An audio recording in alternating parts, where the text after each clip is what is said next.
Hello everyone, I am Rajiv Saxena, Associate Professor, Smriti College of Pharmaceutical Education, Indore.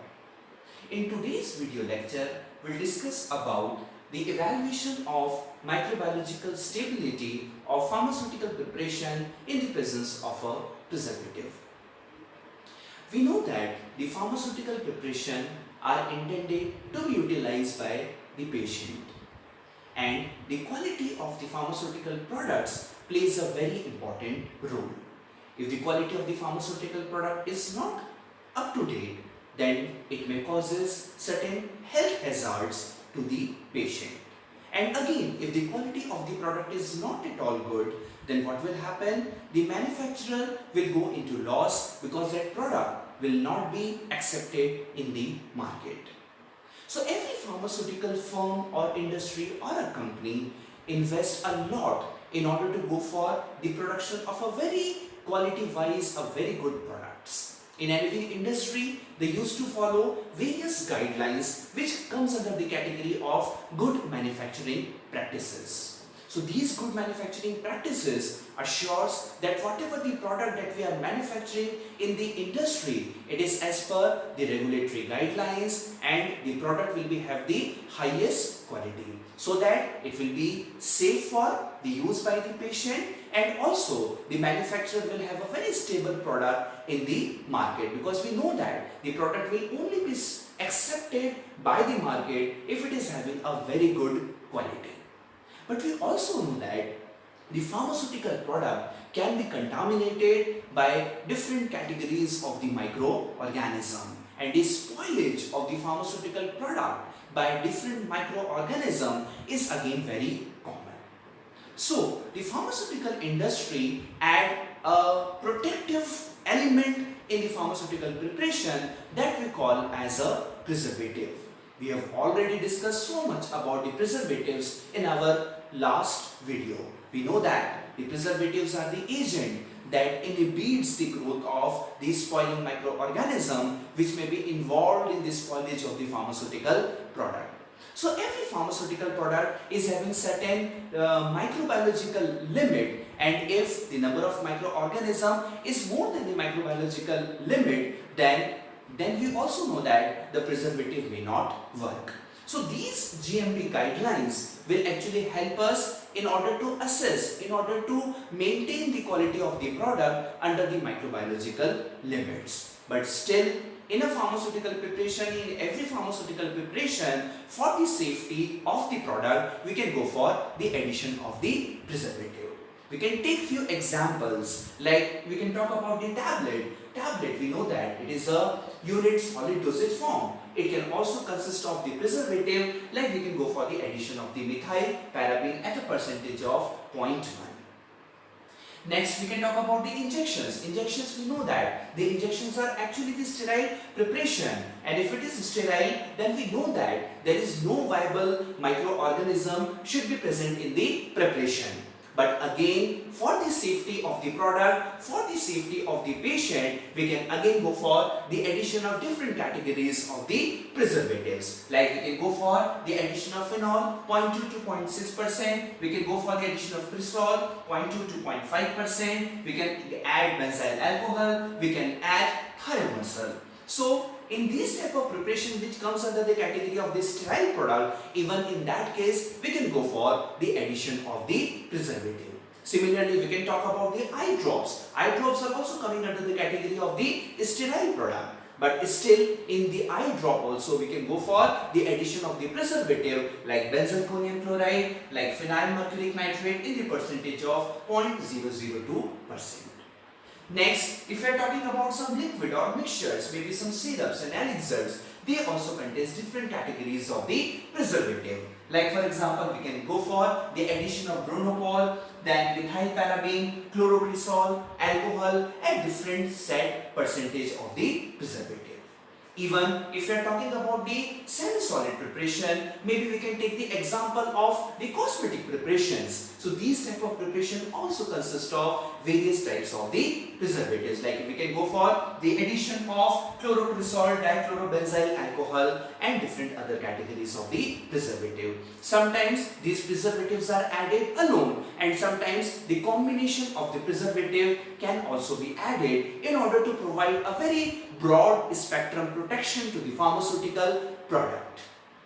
But whenever we are going for the addition of the preservative or when the optimization of the formula for a specific pharmaceutical product that we are optimizing in a laboratory, then again we have to go for the study of the evaluation of the microbial stability in the presence of the preservative. So some very easy methods for the evaluation of the microbial stability is available. Like we can discuss one very good example. Like what we have to do, we have to take 0.1 ml of the inoculum of two different categories of the microorganism. Number one is Candida albicans and we can also take Aspergillus brasiliensis. So these are two of the microorganisms and we have to take 0.1 ml of the inoculum and we have to inoculate this into the pharmaceutical preparation of around 20 ml. We also have to assure that these microorganism is available in the concentration range between 1 into 10 to the power 5 to 1 into 10 to the power 6. So initially we know that in our inoculum, these two microorganisms are available at this particular concentration. And we are inoculating this culture into the pharmaceutical preparation and we are taking around 20 ml of the pharmaceutical preparation. But that pharmaceutical preparation actually consists of different varieties of the preservative, maybe alone or sometimes the combination of the preservative can also be added. So if the preservatives are added, it means if we are inoculating the microorganism, then these preservatives should provide the microbiological stability to our pharmaceutical product. But how we can assess that whether the protection by the preservative is provided? Then what we have to do, we have to take out the sample of the pharmaceutical preparation at the 7th day, at the 14th day and at the 18th day. Now, whatever the sample that we are withdrawing from that 20 ml preparation in which we have already inoculated two microorganisms, that is Candida albicans and Aspergillus brasiliensis. Okay, so what will happen, we are trying to identify that whether in the presence of the preservative there is a noticeable reduction in the number of the microorganism. We need to count the viable number of cell, we need to count the reduction in the number of the cell in the presence of the preservative. So if the reduction is occurring, it means your preservative is actually providing a protection to the pharmaceutical product. So by this way, we can go for the assessment of every preservative or every formula in which we are adding the preservative for the protection of the pharmaceutical product from the spoilage by the microorganism. So this is one of the very easy protocol that can be followed in any pharmaceutical industry in order to assure that whatever the preservative we have selected, whatever the category we have selected, whatever the combinations we have selected, it is actually providing a very broad spectrum protection from the spoiling microorganism.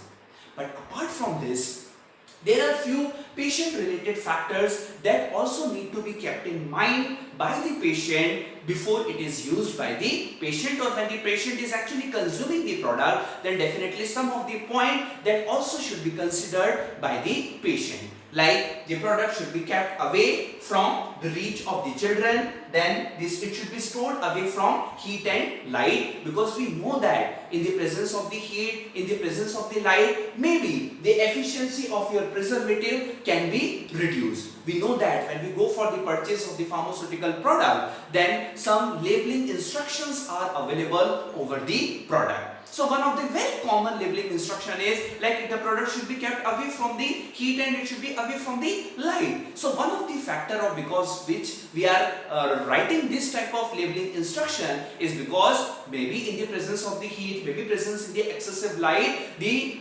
preservative chemical nature can be deteriorated and its protective ability in order to protect the preparation from the spoilage can also be reduced.